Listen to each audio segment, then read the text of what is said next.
Salut à tous, on se retrouve aujourd'hui pour une nouvelle vidéo et c'est Osen et je suis de retour. Et bien que j'ai déjà fait une vidéo, je profite de celle-ci pour me présenter.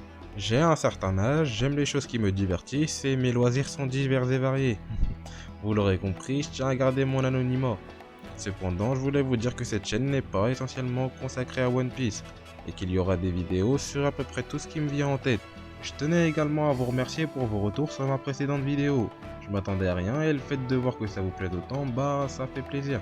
Je compte continuer sur cette lancée tout en essayant de progresser avec le temps. Je vous embête pas plus longtemps, on passe maintenant au sujet de la vidéo.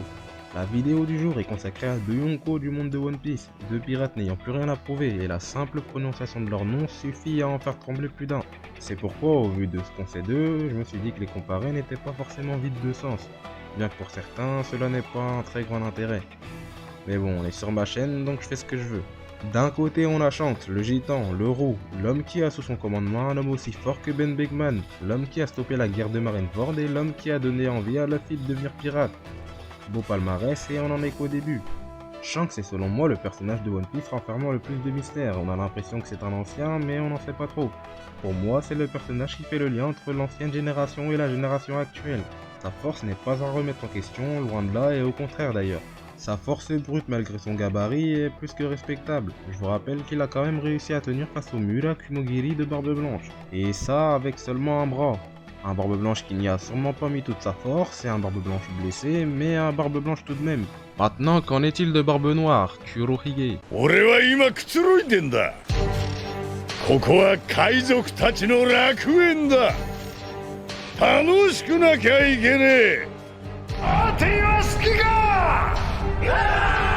Barbe Noire, il a beau être nouveau dans le monde de la piraterie, son titre il l'a pas volé.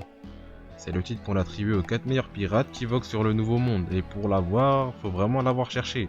En effet, Barbe Noire a tout fait pour se hisser à cette place, et quelque chose me dit qu'on n'en a pas fini avec lui. C'est le personnage de One Piece qui a connu la plus grande ascension, et elle fut rapide en plus de ça. Il n'est pas passé par 4 chemins et a été jusqu'à se rébeller contre son ancien équipage pour parvenir à ses fins. Pour ce qui est de son rapport vis-à-vis de Shanks, on sait qu'il a déjà été en mesure de lui infliger une blessure. Et ça, je trouve pas ça normal, parce qu'à l'époque c'était clairement un random. De plus, l'affrontement entre ces deux équipages est très probable et on en a déjà eu les prémices à Marineford. Si combat il devrait y avoir entre ces deux équipages, cela bouleverserait le monde, peu importe l'issue du combat. Imaginons que Shanks perde et qu'il meurt. Cela remettrait en question sa promesse faite à Luffy. En revanche, si Barbe Noire est éliminé, les deux fruits du démon les plus puissants seraient alors remis en jeu. Barbe Noire, malgré le fait qu'il possède 2 fruits du démon, ne parviendra pas à se faire la tête de Shanks selon moi. Tout d'abord car la faculté du Yami Yami no Mi qui consiste à attirer ses adversaires ne fonctionne que si on est en possession d'un fruit du démon, et aux dernières nouvelles, c'est pas le cas de Shanks. Certes, son fruit lui confère d'autres avantages, mais ce ne sera pas suffisant selon moi. De plus, le Gyura Gyura no Mi se base sur la force physique de son utilisateur.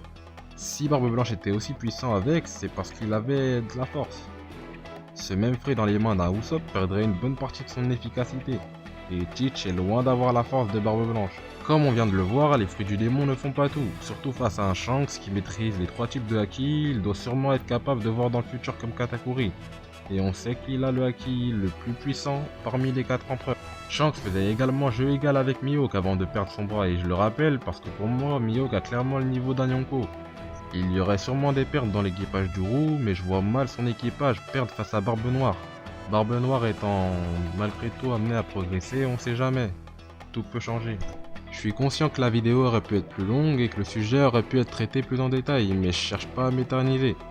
Je débute sur YouTube et mieux vaut faire des vidéos courtes. Au fait, pour ceux que ça intéresse, j'ai décidé de créer un compte Instagram, je vous le mets en description, et si ça vous intéresse, vous pouvez aller vous abonner. Je compte pas poster pour le moment, mais je ferai sûrement des sondages. Donc si tu veux participer au choix de la prochaine vidéo, c'est ici que ça se passe. Cette vidéo est désormais terminée, j'espère qu'elle vous aura plu. Si c'est le cas, n'hésitez pas à lâcher un pouce bleu et à vous abonner. Ça me ferait vraiment plaisir, je compte sur vous. Je sais que vous êtes des pirates, donc je me fais pas de soucis. Jana.